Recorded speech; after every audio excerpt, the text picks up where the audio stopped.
Hello student, welcome to our channel Learning Zoology with AC. I am Dr. Aruna Chakravarti, Associate Professor of Zoology, Government Dungar College Bikaner. Students, आज हम BSc part first के paper second higher invertebrate के अंतर्गत life history and development of leech के बारे में बात करेंगे। यदि हम लीच की बात करें तो लीच जो है सेगमेंटेड वर्म होता है जो कि फ्रेश वाटर में, सॉल्ट वाटर में और लैंड में पाया जाता है। हर्माफ्रोडाइट एनिमल होता है ना। तो इसमें क्या होता है, लीच के बारे में बात करें तो ये फ्रेश वाटर आवासों में बेसिकली पाया जाता है। ये कैसा होता है, ये होता है ब्लड सकिंग एनिमल होता है, बाह्य परजीवी जंतु होता है।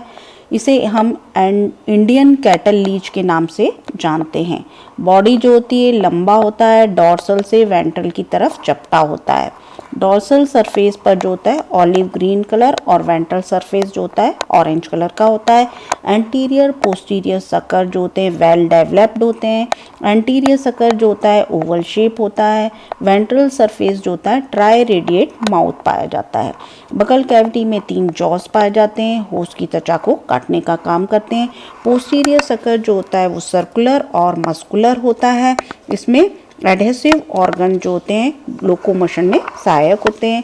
शरीर जो होता है 33 सेगमेंट से मिलकर बना होता है। तो इसका स्पेसिफिक फीचर जो है वो सेगमेंटेड वर्म होता है। 5 खंडों में युग्मित इनमें सरल नेत्र सिंपल आईज पाई जाती हैं। 17 पेयर्स नेफ्रिडिया पाए जाते हैं। 6 से 20 सेगमेंट तक पाए जाते हैं जो कि एक्सक्रीटरी फंक्शन परफॉर्म करते हैं।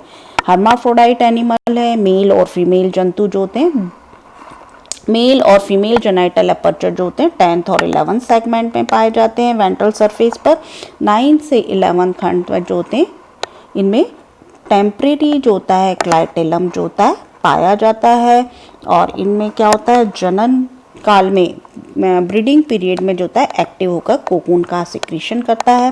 फर्टिलाइज एग जो होते हैं वो कोकून में रखे जाते हैं। तो ये एक जनरल जो है लीच के बारे में बताया। लीच की लाइफ हिस्ट्री की बात करें, डेवलपमेंट की बात करें तो इसमें कॉपुलेशन जो प्रोसेस होती है लीच में स्पर्म को एक से दूसरे में स्थानांतरित करने के लिए इनमें पेनिस पाया जाता है। इसमें भी जो होती है केंचुआ की भांति ही कॉपुलेशन प्रोसेस पाई जाती है। मार्च और अप्रैल में कॉपुलेशन की क्रिया जो होती है पाई जाती है। तो 2 लीच अपनी वेंट्रल सरफेस पर सिर और टैल स्थिति में इस प्रकार संपर्क करते हैं कि फीमेल जेनाइटल अपर्चर जो होता है दूसरे के मेल जेनाइटल अपर्चर के सम्मुख हो जाता है। इनमें शुक्राणुधरों सहित शुक्र द्रव का पारस्परिक जो होता है वो एक्सचेंज हो जाता है। कॉपुलेशन की क्रिया जो होती है इस प्रोसेस में 1 घंटा में समाप्त होती है, जिसके पश्चात जो होते हैं दोनों एनिमल जो होते हैं वो क्या होते हैं, पृथक हो जाते हैं। जो है इसमें फर्टिलाइजेशन जो होता है प्रत्येक जंतु की वेजाइना में होता है। फर्टिलाइज एग आगे डेवलपमेंट के लिए एक कोकून में विसर्जित कर दिया जाता है।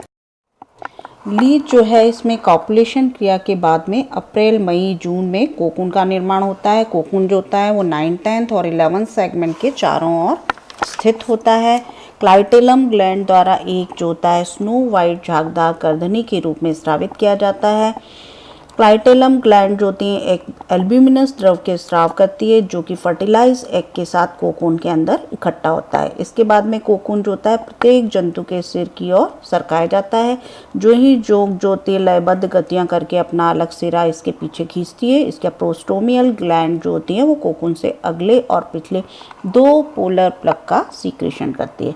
संपूर्ण कोकून जो होता है वो 6 घंटों में बन जाता है, जिसके पश्चात इसे जल स्थापित न करके किसी तालाब या जलाशय के किनारे मॉइस्ट प्लेस पर स्थापित कर दिया जाता है। तो वायु के संपर्क में आने पर यह कठोर हो जाता है और सुनिर्मित कोकून हल्के पीले या अंबर रंग के पीपे के आकार की संरचना वाला 25 से 30 मिलीमीटर लंबा और 12 से 15 मिलीमीटर डायमीटर का होता है। इसकी वॉल में जो होती हैं 2 लेयर होती हैं, एक अंदर पतली चिमड़ी जो होती है ना चिमड़ी झिल्ली के समान तथा दूसरी बाहर जो होती है मोटी स्पंजी होती है। इसके प्रत्येक सक्रिय सिरे पर शंकु आकार के प्रोसेस के साथ में एक स्पष्ट जो होता है पोलर प्लग पाया जाता है। लीच जो है इसके डेवलपमेंट की बात करें तो इसमें जो है शिशुओं का डेवलपमेंट कोकून के अंदर होता है। एक कोकून में 1 से 24 तक इम्ब्रियो हो सकते हैं। कोकून के अंदर का एल्ब्यूमिन जो होता है परिवर्धनशील भ्रूणों के लिए भोजन का कार्य करता है। क्लीवेज जो होता है इसमें असमान होता है। डेवलपमेंट डायरेक्ट होता है जिसमें कोई भी लार्वा नहीं बनता है। कोकून से शिशुओं से निकलने के समय दोनों पोलर प्लग जो होते हैं वो गिर जाते हैं। अडल्ट लीच से मिलती जुलती जो होती है शिशु लीच जो होती है वो बाहर आ जाती है और डेवलपमेंट की संपूर्ण प्रक्रिया में लगभग 15 दिन का समय लग जाता है। अब यदि हम पैरासिटिक एडेप्टेशन ऑफ लीच की बात करें तो अधिकांश लीच जो होते हैं वर्टिब्रेट एनिमल के रुधिर को चूसकर जो होते हैं सेमी पैरासिटिक जो होता है जीवन व्यतीत करते हैं। साथ ही ये अनेक स्वभाव, आवास और संरचना में अनेक एडेप्टेशन देखने को मिलती हैं। सबसे पहले हम हैबिटेट की बात करें तो ये ऐसे अलवणीय जल के जलाशय और तालाब में जिनमें प्रायः मनुष्य और उनके पालतू पशु प्रवेश करते हैं पाए जाते हैं। इस प्रकार के आवास में इनके भोजन की आपूर्ति जो होती है अत्यंत विश्वसनीय होती है। इसके अलावा ये उथले जल में रहना अधिक पसंद करते हैं जहाँ पर अपने को जलवासी पौधों, लकड़ी और लट्ठों और जो पत्थरों के नीचे छुपा सकते हैं प्रोटेक्शन हेतु। हैबिट की बात करें तो इनमें उचित होस्ट की खोजने तथा उनके परभक्षी प्राणियों से अपनी रक्षा करने के लिए इसका सक्रिय रूप से प्लवन करना आदर्श जो होता है एडेप्टेशन पाया जाता है। शेप यदि बात करें तो शरीर लंबा, चपटा और पार्श्वपाद तुल्य उपांग विहीन होता है। जलीय जीवन के लिए अत्यंत उचित होता है।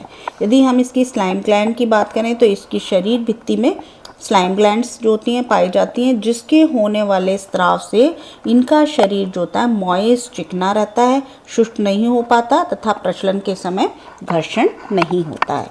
सकर्स की बात करें तो एंटीरियर और पोस्टीरियर सकर्स जो होते हैं लोकोमोटरी ऑर्गन की भांति कार्य करने में, साथ साथ होस्ट का रुधिर चूसने के समय दृढ़ता से चिपकने में हेल्प करते हैं। जॉस की बात करें तो इसके मुख भाग में पाए जाने वाले 3 जबड़े जो होते हैं होस्ट की त्वचा में पीड़ा विहीन ट्राई रेडिएट जो होते हैं घाव बनाने के लिए विशेष प्रकार के अस्त्रों का कार्य करते हैं।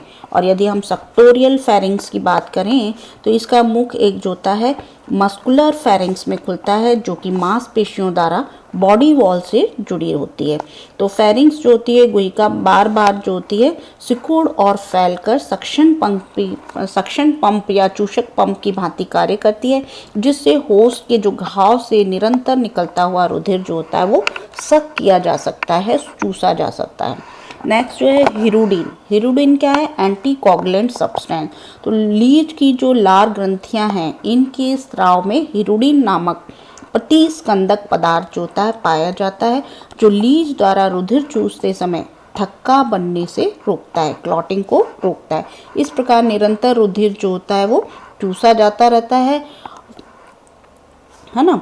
इसके बाद में हम बात करेंगे स्पेशियस क्रॉप। लीच जो होता है ये एक उपयुक्त होस्ट समय समय पर मिलने के अवसर बहुत कम होते हैं, अतः इसके होस्ट पदार्थों की आपूर्ति हेतु इरेगुलर इसकी एलिमेंट्री कैनाल जो होती है इसमें रूपांतरित होकर ये क्या करती है, इसमें क्रॉप वाला रीजन पाया जाता है जिसमें एक बार में ही भोजन में लीच जो है अपने भार का कई गुना भोजन इकट्ठा कर लेता है। तो ये भोजन उसके लिए कई महीनों या वर्षों तक के लिए पर्याप्त होता है। तो रुधिर की इतनी अधिक मात्रा को रखने के लिए एलिमेंट्री कैनाल का जो होता है क्रॉप वाला भाग जो होता है वो क्या होता है, इनलार्ज हो जाता है, विस्तृत हो जाता है। पतली भित्ति का लचीला और अधिक फैलने वाला भाग हो जाता है। इसमें जो होते हैं पार्श्व जो होते हैं पाउचेस जो अंधकोश भी बन जाते हैं और ये कई महीनों तक समाप्त न होने वाले रुधिर की मात्रा को संचित कर सकने योग्य हो जाता है।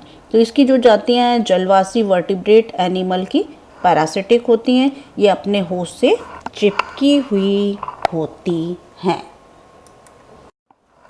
लीच के यदि हम स्लो डाइजेशन के बारे में बात करें तो ये अपना पूरा भोजन लेने के बाद में लीच जो है अपने होस्ट से पृथक होकर तली में गिर जाता है।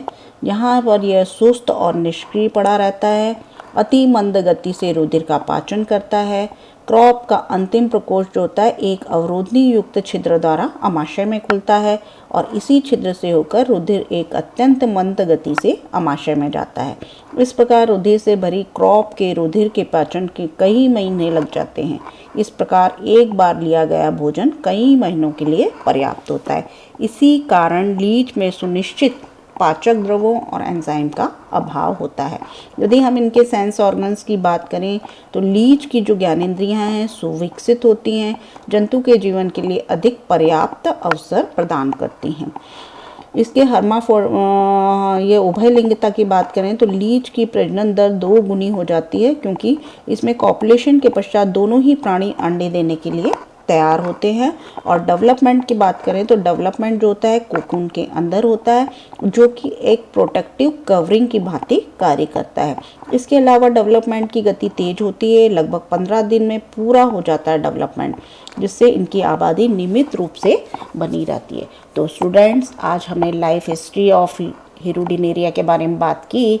नेक्स्ट क्लास में हम आर्थ्रोपोड्स के बारे में बात करेंगे। Thanks for watching.